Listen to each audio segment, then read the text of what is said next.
Oui, Monsieur le Président, chers collègues, depuis décembre 2015, vous nous expliquez que vous êtes lancé dans une bataille, la bataille de l'emploi. Dans chacune de vos délibérations liées à l'emploi, vous nous dites que vous allez gagner cette bataille avec un ennemi, le chômage.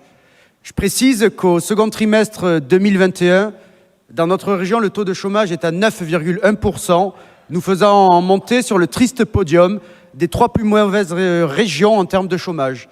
La bataille est loin d'être gagnée. Alors aujourd'hui, vous nous demandez de voter l'autorisation, de vous laisser signer une convention pour que l'État subventionne effectivement 50% de 586 000 € pour la mise en industrialisation d'un prototype qui serait censé aider les conseillers Pôle emploi et les particuliers dans le choix de leur orientation professionnelle par l'intelligence artificielle et qui sera probablement un énième gadget en faveur de la communication de la région, comme le fut le Bréa à l'époque de M. Estrosi, plutôt qu'en faveur des demandeurs d'emploi, et qui viendra s'ajouter aux dizaines d'outils inutilisés par Pôle emploi.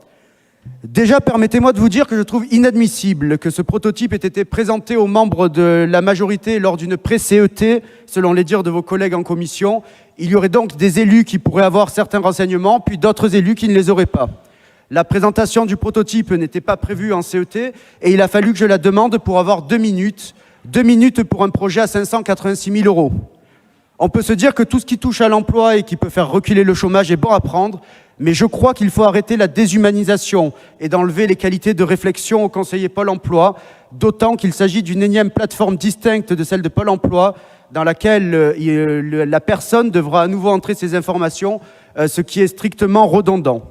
L'essence même de Pôle emploi étant la personnalisation et l'individualisation des conseils donnés, pas le traitement de masse par des données récoltées. Il ne faut pas croire qu'en entrant un salaire, une zone géographique, puis d'autres prétentions, et puis hop, en cliquant sur un bouton, la personne se fera un avis sur son futur parcours professionnel. Il faut de la présence humaine, de l'accompagnement par des humains qui connaissent parfaitement le secteur de l'emploi.